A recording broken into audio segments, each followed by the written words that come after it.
अस्सलाम वालेकुम। तो आज हम बात करते हैं एमडी केट, ई केट, इंग्लिश पोर्शन के बारे में। तो एमडी केट और ई केट में कौन से इंग्लिश के एरियाज़ हैं जिनमें से क्वेश्चंस आते हैं।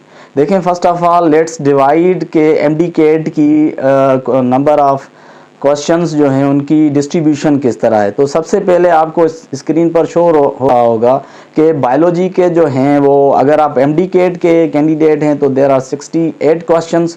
अगर आप ई केट के स्टूडेंट्स हैं तो वो पोर्शन आपके लिए बायोलॉजी नहीं होगा, मैथमेटिक्स होगा। बाकी देखें स्क्रीन पर शो हो रहा है केमिस्ट्री, फिज़िक्स, इंग्लिश और लास्ट में लॉजिकल रीजनिंग। लॉजिकल रीजनिंग के 6 क्वेश्चंस होते हैं। Logical reasoning is based on IQ based questions. तो देखें इनमें इंग्लिश जो है उसके देर आर 18 क्वेश्चंस। अगर हम इनकी परसेंटेज निकालें तो 9% of the total test portion होता है। अगर इनको टोटल करें तो there are 200 items, means 200 marks. तो there are no negative marking in this test, तो you can attempt all the questions. तो इसमें कोई डरने की बात नहीं है कि कोई आपकी नेगेटिव मार्किंग होगी। तो आगे हम चलते हैं कि इंग्लिश में किस तरह से डिवीज़न है क्वेश्चंस की। सबसे पहले देखें, अगर आप PMDC का जो कोर्स आउटलाइन है, जो कोर्स कंटेंट्स है वो उठा के देख लें तो सबसे पहले जो आता है वो आता है vocabulary. Of course vocabulary is the part of every test. ये सिर्फ एमडी केट, ई केट में नहीं बल्कि जो जनरल रिक्रूटमेंट टेस्ट होते हैं उनमें भी वोकेबलरी के क्वेश्चंस आते हैं। अच्छा, एक और मैं आपको बात बताता चलूँ कि इसमें जो है फंक्शनल इंग्लिश का पार्ट होता है। इसमें आपके क्वेश्चंस टेक्स्ट से नहीं आते, मतलब फर्स्ट ईयर इंटर की जो टेक्स्ट बुक्स हैं उनकी जो ग्रामर की जो एक्सरसाइजेज हैं उनमें से क्वेश्चंस आएंगे। आपकी कोई पोइट्री या प्रोज में से क्वेश्चंस नहीं आएंगे। किसी भी नॉवेल से क्वेश्चन, जैसे इंटर की नॉवेल है प्रिजनर ऑफ जेंडा, तो उसमें से कोई क्वेश्चन नहीं आएगा। जैसे पोइट्री है 7 एजेस ऑफ मैन, तो उसमें से कोई क्वेश्चन नहीं आएगा। तो मतलब कहने का ये है कि जो प्रोज और पोइट्री मतलब जो है उसमें से क्वेश्चंस नहीं आते, क्वेश्चंस फंक्शनल इंग्लिश में से आते हैं। और these are all areas in the functional English. तो सबसे पहले हम बात करते हैं वोकेबलरी की। तो वोकेबलरी ऑफ कोर्स जब भी बात होगी तो सिनोनिम, एंटानिम, होमोफोन, सिंटैक्स और मॉर्फोलॉजी के एरियाज़ में से वोकेबलरी में से आ सकते हैं। अगर हम सिनोनिम्स की बात करें तो same meaning word are the synonyms, antonyms the opposite meaning words are the antonyms. Homophones क्या होते हैं? Homophones the words having the same sound but different spelling and different meaning. Say suppose weather, weather.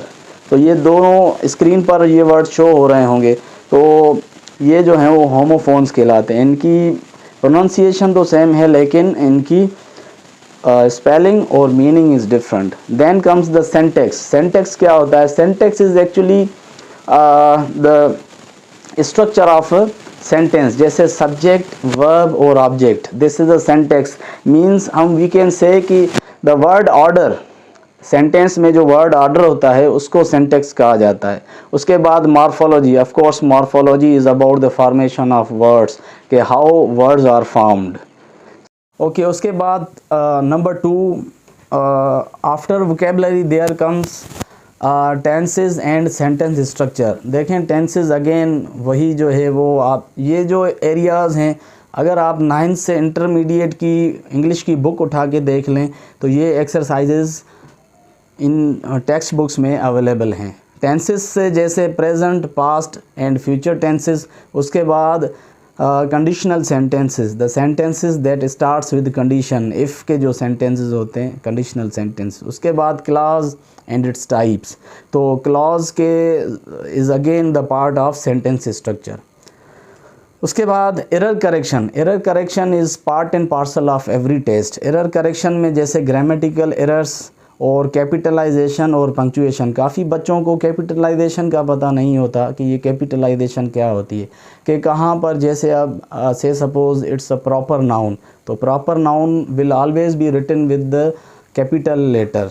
और punctuation, देखें punctuation भी एक बहुत बड़ा area है। तो आई सजेस्ट के ये स्क्रीन पर आपको ये 6 पंक्चुएशनल मार्क्स शो हो रहे होंगे।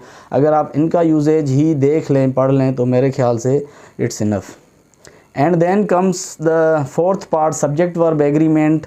articles and the use of prepositions. तो a candidate must have expertise on the subject verb agreement, the use of articles जैसे a, an and the, कहाँ पे article इस्तेमाल होंगे, कहाँ पर article इस्तेमाल नहीं होंगे, और again prepositions, the proper use of prepositions, इसके भी क्वेश्चंस आते हैं. और errors in word order and vocabulary, this is similar to the syntax के वर्ड ऑर्डर कैसा होना चाहिए.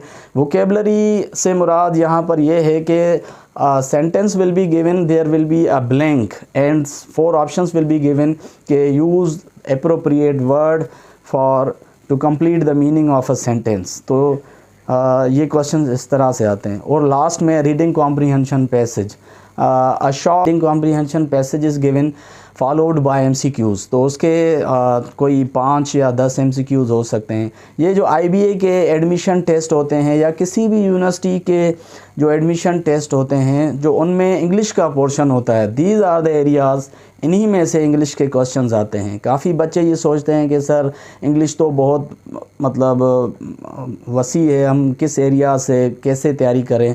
तो आई सजेस्ट के ये this is called a functional English, ठीक है ना. तो ये फंक्शनल इंग्लिश की अगर आप तैयारी करते हैं अच्छे तरीके से, तो आई गारंटी कि आप जो है वो कोई भी इंग्लिश का पोर्शन क्वालिफाई कर सकते हैं. किसी भी यूनिवर्सिटी एडमिशन का, या जैसे MD-CAT, E-CAT, या फिर ये जो जनरल रिक्रूटमेंट के टेस्ट होते हैं उनमें जो इंग्लिश आती है वो भी तकरीबन यही फंक्शनल इंग्लिश होती है. आई एम श्योर कि आपको ये क्लियर हो गया होगा कि इंग्लिश पोर्शन जो है वो कैसे तैयारी करें.